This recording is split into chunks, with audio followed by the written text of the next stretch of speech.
ঘুঁটে পুড়ে গোবর হাসে, এমনি দিন সবারই আসে। আজকাল হকার উচ্ছেদ হচ্ছে, বস্তি উচ্ছেদ হচ্ছে। এই যারা সরকারি জায়গায় বাস করছে তারা তো আর কেউ শখ করে আসেনি।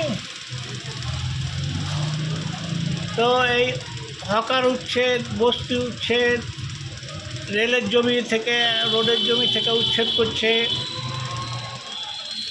তো এই ঘুঁটে পুড়ছে আর গোবর হাসছে। কিছু মানুষ খুব হাসছে, আরে দাঁড়া রে বাবা দাঁড়া, 92 সালে এই ব্লু প্রিন্ট তৈরি হয়েছে। 92 সালে এই ব্লু প্রিন্ট তৈরি হয়েছে মনমোহন সিংয়ের আমলে। নয়া অর্থনীতি, গ্লোবালাইজেশন মনে পড়ছে?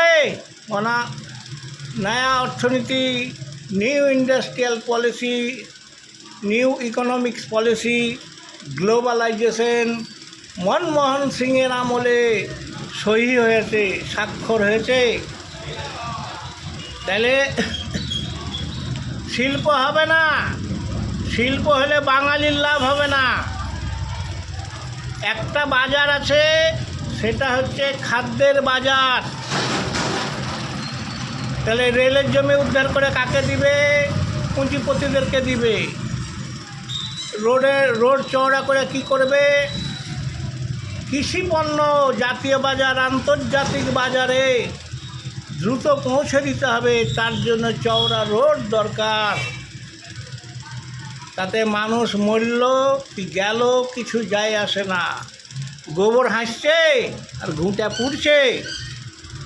এইবার গোবর কাঁদবে, গোবর এখন ঘুঁটে হোক তখনও কাঁদবে।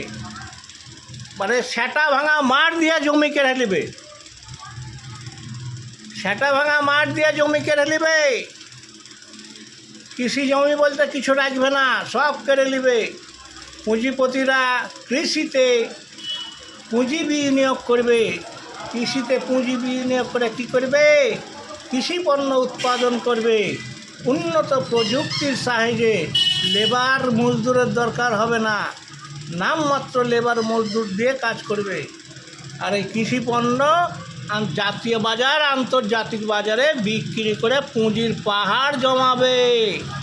এবার জমিওয়ালাদের সেটা ভাঙা মাঠ দিয়ে জমি কেড়ে নেবে, তখন হাসবে তো। তখন একদম 32টা দাঁত বের করে হাসতে পারলেই হইল।